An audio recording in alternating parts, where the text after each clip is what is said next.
Candi Muaro Jambi. Menarik tuh, kita bahas sana aja yuk. Mau bahas apa tadi, Kak? Tentang Candi Muaro Jambi. Kompleks Candi Muaro Jambi itu berada di Kabupaten Muaro Jambi dan candi terluas di Asia Tenggara dengan luas hampir 4.000 hektar. Candi Muaro Jambi ini 8 kali lebih luas dari Candi Borobudur. Terus Candi Muaro Jambi ini merupakan warisan dari Kerajaan Sriwijaya loh.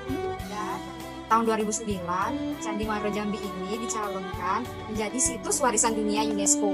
Wah, Iya, jadi Candi Muaro Jambi ini menjadi wisata dari Provinsi Jambi itu sendiri dan memang harus dijaga untuk cucu kita nanti. Seperti itu. nah, tapi selain yang mau dicalonin dibuat situs warisan UNESCO, saat ini Candi Muaro Jambi juga ada 5 kompleks terbesar. Salah satunya Candi Gampung, Candi Tinggi, Candi Gendong 1 dan 2, Candi Astano, dan Candi Kedaton. Nah, dengan adanya kompleks candi ini, para arkeolog bilang kalau Candi Muaro Jambi itu udah ada sejak abad ke-4 ataupun abad ke-5. Hal ini membuktikan bahwa Candi Muaro Jambi merupakan salah satu candi Buddha tertua yang ada di dunia yang ditemukan hingga saat ini. Selain itu teman-teman, Candi Muaro Jambi juga sempat jadi pusat pendidikan dan pemujaan untuk umat Buddha yang tertua sedunia hingga saat ini. Tapi dengan keindahan Candi Muaro Jambi ini ternyata tercoreng dengan adanya penumpukan stopil, teman-teman. Gitu. Ternyata selama belasan tahun penumpukan stopel ini terjadi di Candi Muaro Jambi dan ini mengancam situs bersejarah Candi Muaro Jambi itu sendiri. Bahkan penumpukan stopel itu masuk ke zona inti kawasan cagar budaya peringkat nasional. Kemudian juga berdasarkan informasi ini teman-teman dari ketua Rumah Menapo atau komunitas lokal Muaro Jambi menyatakan bahwa terdapat 3 candi dan 5 menapo yang isinya itu adalah tumpukan stockpile. Miriskan teman-teman ketika cagar budaya di Jambi malah dirusak oleh adanya stockpile. Iya, Tapi bener sih, aku pernah baca bahwasanya stockpile yang ada di Kabupaten Muaro Jambi itu dimulai dari tahun 1989 dan makin kesini itu makin menjamur dan makin banyak. Padahal kan ada keputusan menteri nih, aku pernah baca keputusan menteri Kemendikbudristekdikti nomor 135 tahun 2013 menyatakan bahwa stockpile ini dilarang beroperasi di daerah cagar budaya, salah satunya candi gitu. Tapi begitulah teman-teman apa yang terjadi di Candi Muaro Jambi, karena memang keberadaan stockpile yang ada di Candi Muaro Jambi ini, di kawasan Candi Muaro Jambi ini dapat berdampak buruk kepada Candi Muaro Jambi. Contohnya ketika turun hujan itu akan meluruhkan debu batu bara yang ada di udara dan nempel di lantai candi dan itu akan menyebabkan kerusakan ataupun perubahan warna pada candi. Daerah lain gimana ya? Kan Jambi itu punya pertambangan batu bara. Kalau di daerah lain apakah sama? Kalau di daerah lain sih aku punya teman ini dari Bangka Belitung.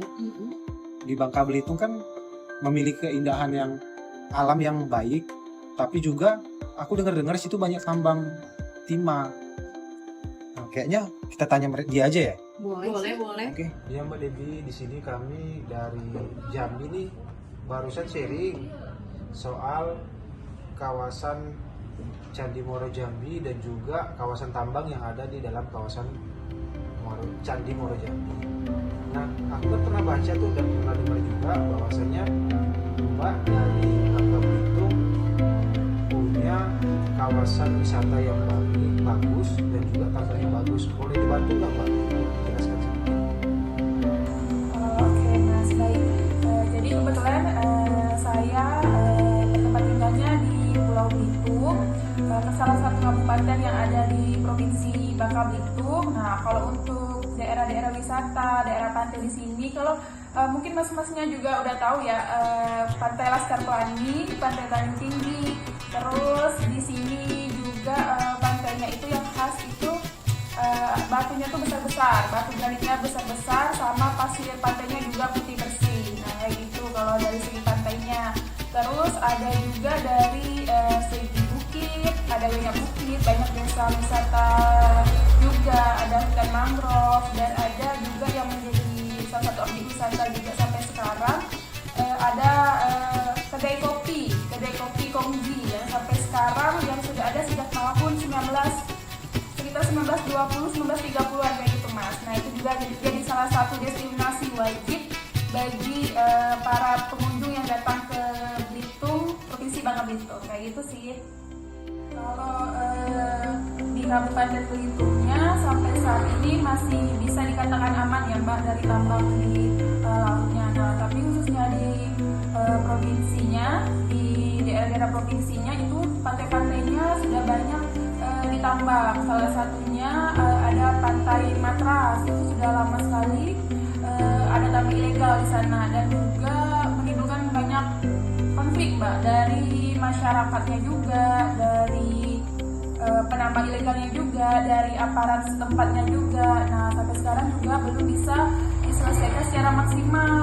Nah, dampak dari penambangan ilegal itu juga tentu pertama mengganggu mata pencarian nelayan.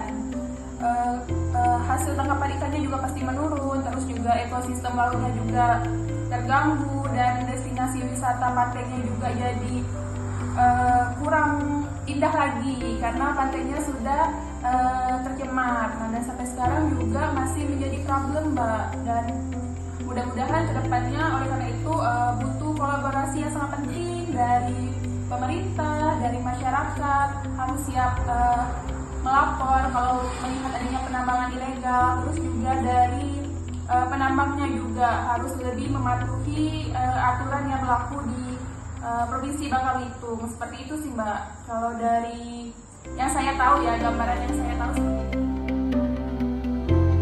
Adapun solusi terhadap isu yang kami angkat adalah sebagai berikut. Yang pertama, sebagai ASN harus mematuhi segala peraturan perundang-undangan yang berkaitan dengan pengelolaan sumber daya alam, lingkungan, dan keberlanjutan termasuk yang mengatur stockpile tambang.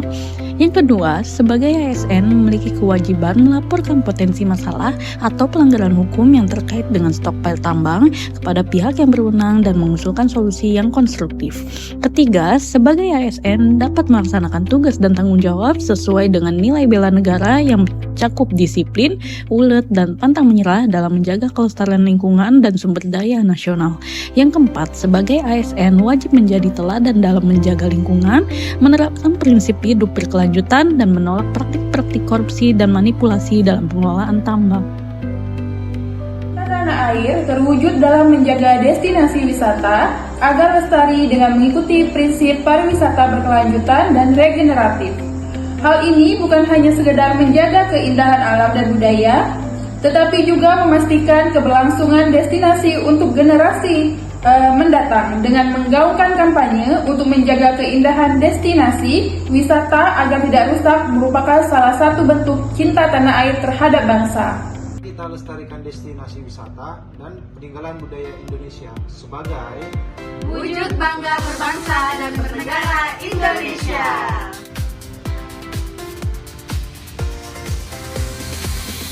Action!